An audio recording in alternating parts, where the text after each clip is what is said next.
देखिए, आज हम सब लोग ECM लैब का एक्सपेरिमेंट नंबर 1 को परफॉर्म करेंगे। इसका ऑब्जेक्ट आप लोगों को पहले ही ऑनलाइन भेजा जा चुका है। ये आप लोग एक ECM लैब की एक कॉपी बनाइएगा और उसमें उस एक्सपेरिमेंट को लिखिएगा और जो यहाँ पर रीडिंग्स दिलाई जाएंगी आप उनको कैलकुलेट करके उसका रिज़ल्ट फाइंड आउट करके उस कॉपी पर नोट करिएगा और उसका एक स्क्रीनशॉट ले करके PDF फॉर्मेट में उसको हम लोगों तक भेजिएगा। और हो सकता है ये जो कॉपी है, जो रिकॉर्ड की कॉपी है लैब के, ये एंड सेमेस्टर में आपसे जमा करवाई जाएगी। चलिए अब शुरू करते हैं और पहले एक्सपेरिमेंट का ऑब्जेक्ट पढ़ते हैं। To measure resistance by a meter voltmeter method and verify it by a multimeter. तो इस एक्सपेरिमेंट को करने के लिए ये जो सामान आपको स्क्रीन पर दिखाई दे रहा है इनकी आवश्यकता होगी, जैसे एक अमीटर, वोल्टमीटर, रियोस्टेट, एक रेजिस्टेंस जिसकी की वैल्यू आपको पता करनी है, DC सप्लाई सोर्स और मल्टीमीटर। हमको एक अमीटर चाहिए होगा और अगर हमारा रेजिस्टेंस जिसको कि हमें मेज़र करना है लो रेजिस्टेंस है तो हमें एम्पियर की रेंज ज़्यादा रखनी पड़ेगी और अगर रेजिस्टेंस ज़्यादा है या कंपैरेटिवली हाई रेजिस्टेंस है तो हमें लो रेंज का यानी 0 to 1 एम्पियर का अमीटर की ज़रूरत पड़ेगी। अभी जो हम यूज़ करेंगे इस एक्सपेरिमेंट में तो हमारी जो रेंज है वो 0 to 10 एम्पियर की यूज़ करेंगे। एक वोल्टमीटर चाहिए हमको जो कि मूविंग कॉइल टाइप होना चाहिए और अमीटर भी आपका मूविंग कॉइल टाइप ही होगा। तो वोल्टमीटर की रेंज 0 से 250 वोल्ट के बीच में चूज़ करेंगे।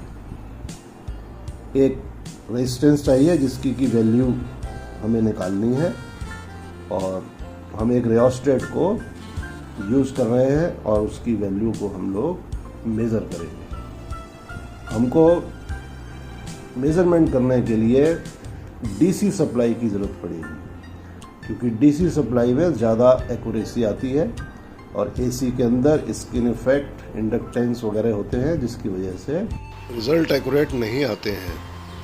और वेरिफिकेशन के लिए एक मल्टीमीटर की ज़रूरत पड़ेगी, साथ ही कुछ कनेक्टिंग वायर्स को हम लोग यूज़ करेंगे।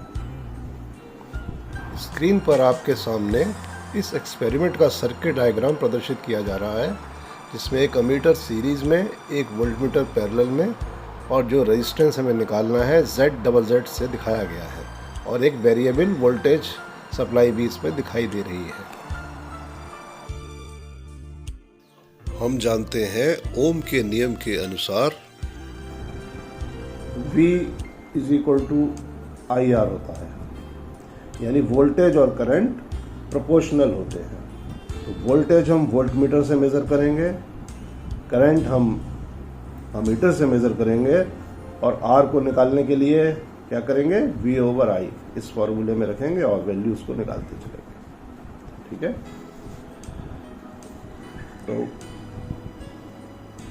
मैं यहाँ पर आपको रेजिस्टेंस के बारे में 2 चीज़ें और बता दूँ जो कि आप पहले भी पढ़ चुके हैं कि रेजिस्टेंस प्रोपोर्शनल होता है लेंथ के और एरिया के इन्वर्सली प्रोपोर्शनल होता है। फॉर एग्जांपल, अगर हम कोई एक तार लें और उसकी लंबाई बढ़ा दें तो रेजिस्टेंस बढ़ता जाएगा, तार की लंबाई कम होगी तो रेजिस्टेंस भी कम होगा। और यदि आप एरिया के अनुसार देखें तो तार अगर पतला होगा तो रेजिस्टेंस ज़्यादा होगा और तार को जैसे जैसे हम मोटा करते जाएंगे रेजिस्टेंस कम होता जाएगा। यह आप इस फॉर्मूले से वेरीफाई कर सकते हैं। रेजिस्टेंस को हम इस तरीके के नोटेशन से सर्किट में रिप्रेजेंट करते हैं। तो अब देखिए आज हम सब लोग एक्सपेरिमेंट करेंगे और जो इस एक्सपेरिमेंट में जो सामान हम लोग यूज़ करेंगे ये आपके सामने है। देखिए ये आपके सामने एक रियोस्टेट है जिसमें एक पोर्सलिन के ऊपर वायर लिपटा हुआ है, रेजिस्टिव वायर। इसका रेजिस्टेंस हम लोग फाइंड आउट करेंगे अमीटर वोल्ट मीटर मेथड से। तो इस सेटअप में हम लोग एक एमीटर यूज़ करेंगे। देखिए इसमें ये मूविंग कॉइल का सिंबल दिखाई दे रहा है और एक डीसी का निशान भी आप देख रहे हैं। और साथ ही साथ ये भी दिखाई दे रहा है कि इसमें इसको हमेशा वर्टिकल पोजीशन में ही रखना होगा इस मीटर को, क्योंकि इसमें ग्रेविटी कंट्रोल होता है। और ये मीटर मूविंग कॉइल टाइप है और अगर हम इसका लीस्ट काउंट देखें तो 0 to 1 एम्पियर के अंदर इसके 5 डिवीज़न आपको दिखाई दे रहे हैं। तो एक डिवीज़न कितना पड़ेगा? तो एक को अगर 5 से डिवाइड करेंगे तो 0.2 आएगा और यही इसका लीस्ट काउंट होगा, यानी एक छोटे डिवीज़न की वैल्यू 0.2 होगी। तो रीडिंग लेते समय हमें विशेष ध्यान रखना है और रीडिंग भी हमेशा ऐसी लेनी है कि हमारी आँखें इसके पॉइंटर के ऊपर बिल्कुल वर्टिकल होनी चाहिए। अगर आप साइड से लेंगे तो गलत रीडिंग हो जाएगी। तो एमीटर यूज़ करेंगे और एक वोल्ट मीटर यूज़ करेंगे। ये वोल्ट मीटर भी आप देखिए आपको स्क्रीन पर दिखाई दे रहा है और ये वोल्टर भी डीसी का है।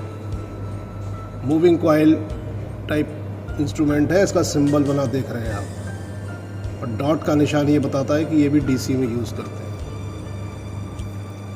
तो इस एपरेटस में हम लोग डीसी सप्लाई यूज़ करेंगे और आपके सामने ये जो कन्वर्टर है जो एसी को डीसी में कन्वर्ट करता है, इसलिए इसको हम डीसी कन्वर्टर कहेंगे। तो ये एक हमारा डीसी का सोर्स है और वेरिएबल डीसी इससे हम ले सकते हैं। हम एक्सपेरिमेंट करने से पहले पेपर के ऊपर सर्किट को जोड़ना सीखेंगे। तो ये एक डीसी का वोल्टेज सोर्स है जो कि वेरिएबल है और इसमें जो एरो का निशान ये शो कर रहा है कि ये वेरिएबल है। और सर्किट में हमको एक अमीटर चाहिए जो कि मूविंग कॉइल टाइप होगा क्योंकि ये डीसी सर्किट है और एक वोल्ट मीटर की ज़रूरत पड़ेगी और दोनों मीटर्स के टर्मिनल 2-2 होंगे। और ये एक रेजिस्टेंस है जिसको कि आप देख रहे हैं, रेजिस्टेंस का सिंबल बना के दिखाया गया है जिसको R से रिप्रेजेंट किया जाता है। ये वो रेजिस्टेंस है जिसका कि प्रतिरोध या रेजिस्टेंस हमको मेज़र करना है। तो देखिए अब इसको हम कनेक्ट कैसे करेंगे।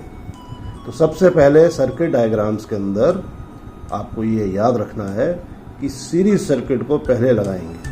तो देखिए यहाँ से एक टर्मिनल जाएगा जो अमीटर के एक सिरे पे जाएगा, अमीटर का दूसरा सिरा रेजिस्टेंस के पहले सिरे पर जाएगा और रेजिस्टेंस का दूसरा सिरा नेगेटिव पोलैरिटी पर जाएगा। तो ये सीरीज सर्किट हमने लगा लिया है। अब हम पैरेलल सर्किट लगाएंगे। तो देखिए वोल्ट मीटर का एक सिरा रेजिस्टेंस के एक सिरे पे चला जाएगा और वोल्ट मीटर का दूसरा सिरा रेजिस्टेंस के दूसरे सिरे से कनेक्ट हो जाएगा। तो आप देखिए ये सर्किट डायग्राम अब कंप्लीट हो गया है और अब हम इस तरीके से कनेक्शन करके एक्सपेरिमेंट को परफॉर्म करेंगे। तो अब चलिए लैब में और एक्सपेरिमेंट करेंगे। सबसे पहले डीसी कन्वर्टर का पॉजिटिव का एक तार पहला सिरा अमीटर के पहले सिरे पर जाएगा। देखिए ये जा रहा है नीला तार। और अमीटर का दूसरा सिरा जो रियोस्टेट जिसका कि रेजिस्टेंस हमें मेज़र करना है वहाँ से कनेक्ट किया जाएगा। और उसके बाद रियोस्टेट का जो दूसरा सिरा है वो लौट करके वापस इसके नेगेटिव टर्मिनल पे आ जाएगा। तो इस तरीके से ये सीरीज सर्किट कंप्लीट हो गया। और अब हम पैरेलल सर्किट लगाएंगे। तो देखिए ये हमारा वोल्ट मीटर है और इसके दो टर्मिनल हैं। तो एक टर्मिनल हमने इसके पॉजिटिव टर्मिनल पे लगा दिया और दूसरा टर्मिनल इसके नेगेटिव टर्मिनल पे लगा दिया। तो इस तरीके से इस पूरे एक्सपेरिमेंट का जो सर्किट है वो हमने कनेक्ट कर लिया है। अब हम लोग एक्सपेरिमेंट करेंगे और रीडिंग नोट करेंगे।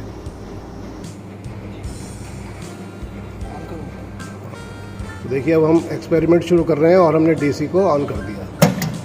तो देखिए डीसी सप्लाई ऑन हो गई है और हम थोड़ा सा वोल्टेज बढ़ा रहे हैं, बढ़ाइए। देखिए ये वोल्टेज इसमें बढ़ गया बस। तो देखिए अब कितना वोल्टेज हो गया बताइए।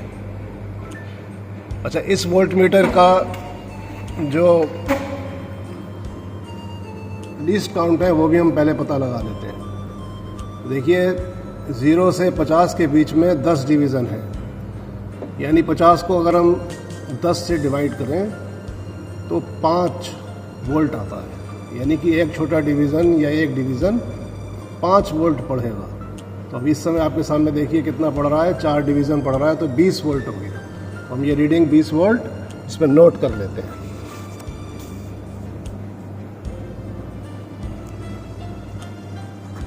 और अब देखिए करंट, देखिए करंट कितनी आ रही है। देखिए करंट इसके 2 खाने पड़ रही है, यानी कि 0.4 एम्पियर।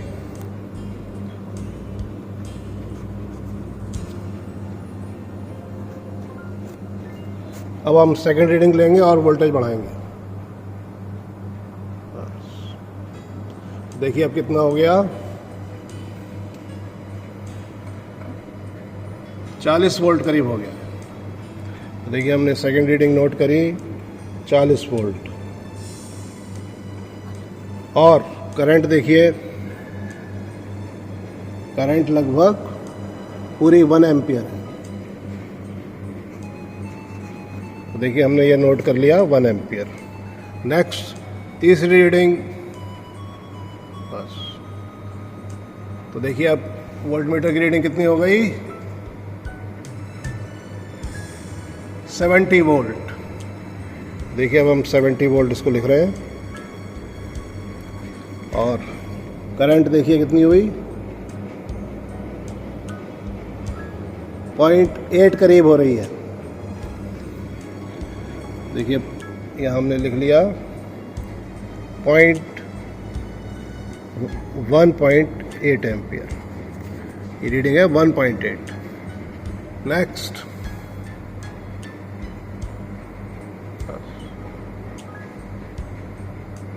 देखिए नेक्स्ट रीडिंग हो गई आपकी पूरी 100 वोल्ट। अब हमने देखिए लिखा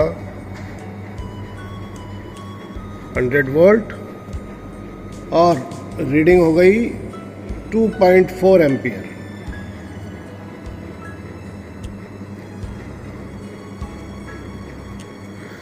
और फिर दोबारा से हम बढ़ा रहे हैं रीडिंग,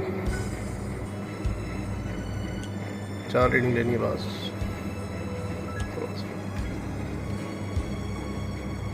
देखिए ये रीडिंग हो गई आपकी 120 वोल्ट।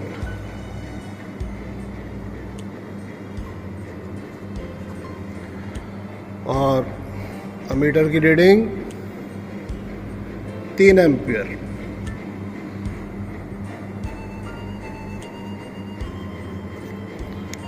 नेक्स्ट रीडिंग हम दोबारा से बढ़ा रहे हैं। देखिए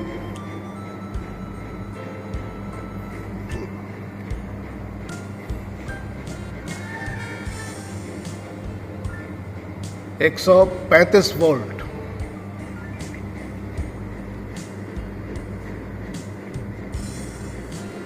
और करंट देखिए 3.4 एम्पियर।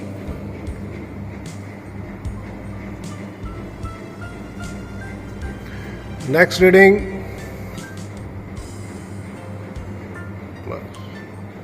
देखिए 150 वोल्ट शो कर रहा है। और करंट कितनी है, 3.8 एम्पियर मान लीजिए। तो 150 वोल्ट और 3.8 एम्पियर। अब हम लास्ट रीडिंग लेंगे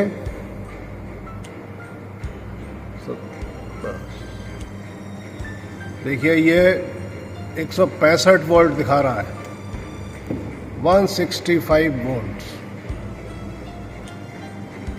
ने नोट कर लिया, 165 वोल्ट। और देखिए करंट कितनी है, 4.2 एम्पियर।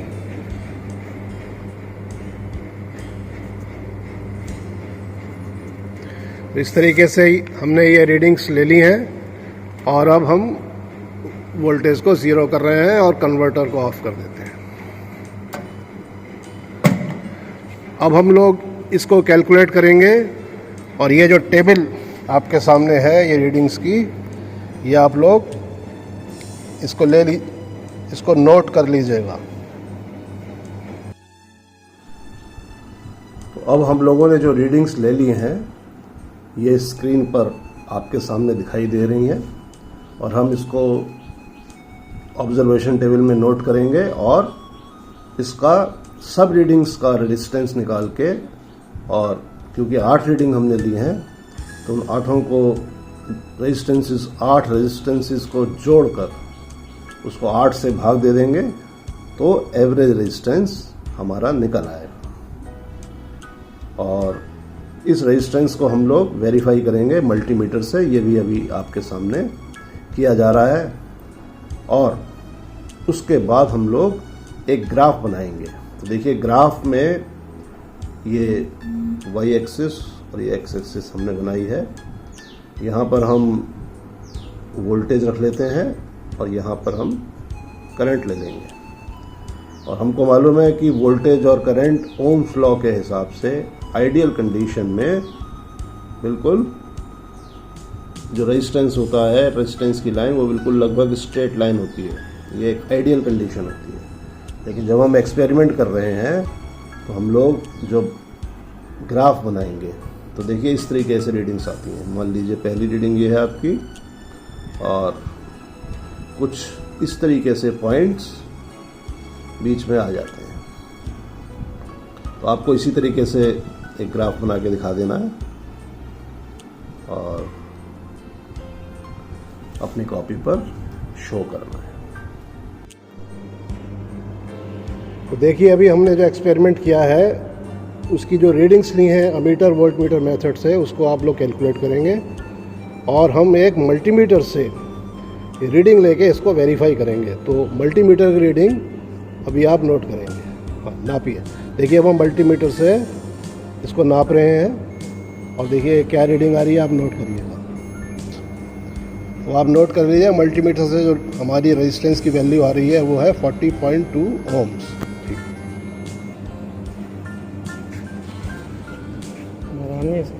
नहीं। और ये जो रियोस्टेट है इसकी वैल्यू भी आप देख सकते हैं, इसके ऊपर 40 ओम 6 एम्पियर लिखा हुआ है।